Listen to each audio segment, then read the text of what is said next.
Hello guys, what's up? This is Murtaza. Welcome back to a coder journey. I hope you guys are doing great.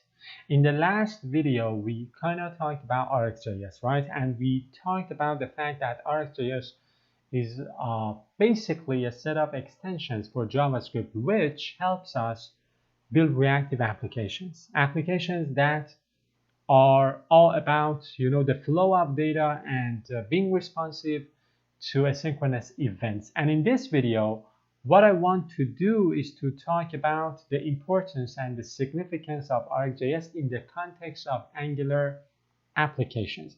If you haven't watched my previous videos, please make sure you do. As always, what we talk about in each video is kind of based upon the ideas that we have already covered in the previous ones, right? So it makes sense to go over the previous ones, the previous videos, before you actually watch this one. If you have watched the other ones and you are ready to know RxJS in the context of Angular, let's get going. RxJS stands for Reactive Extensions for JavaScript, right?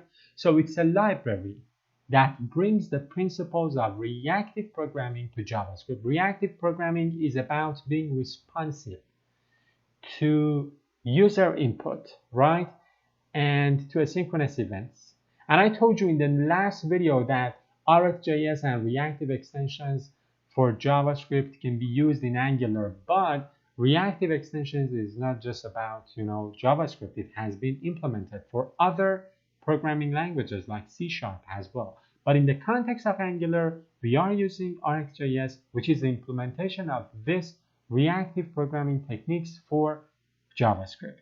Angular being a framework built with scalability and flexibility in mind, with all its ideas, components, services, and so on, integrates RxJS seamlessly to manage asynchronous operations, handle events, and simplify complex data flows. So using RxJS in Angular, you can manage complex data flow scenarios. You can handle events. You can work with asynchronous operations effortlessly.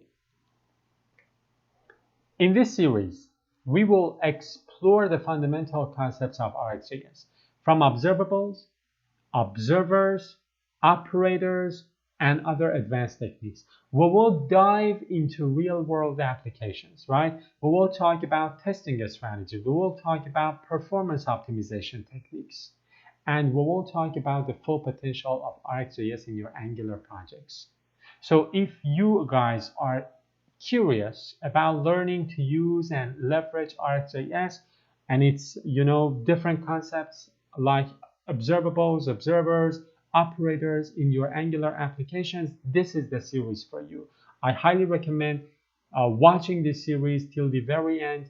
If you want to, refresh your skill and knowledge about Angular, I have a series about Angular development on my YouTube channel, A Coder Journey. I highly recommend watching that series as well. This was about RxJS in Angular. RxJS is the reactive extensions for JavaScript. It can help us develop reactive applications in Angular, applications that can manage asynchronous operations like reading data from an HTTP endpoint, handling events, and simplifying the complex data flows. I'm gonna end this video now. In the next video, we will probably start talking about the different concepts of RxJS little by little and how they relate in Angular applications and how they can be used in our Angular applications to develop reactive apps. Thank you so much for watching this video till the very end. If you're not a member of A Coder Journey, please subscribe to my YouTube channel so that you guys never miss my next upload. And also share this video with a friend, give it a like. If you've got anything to say, leave a comment in the comment section, and I will see you guys in the next video.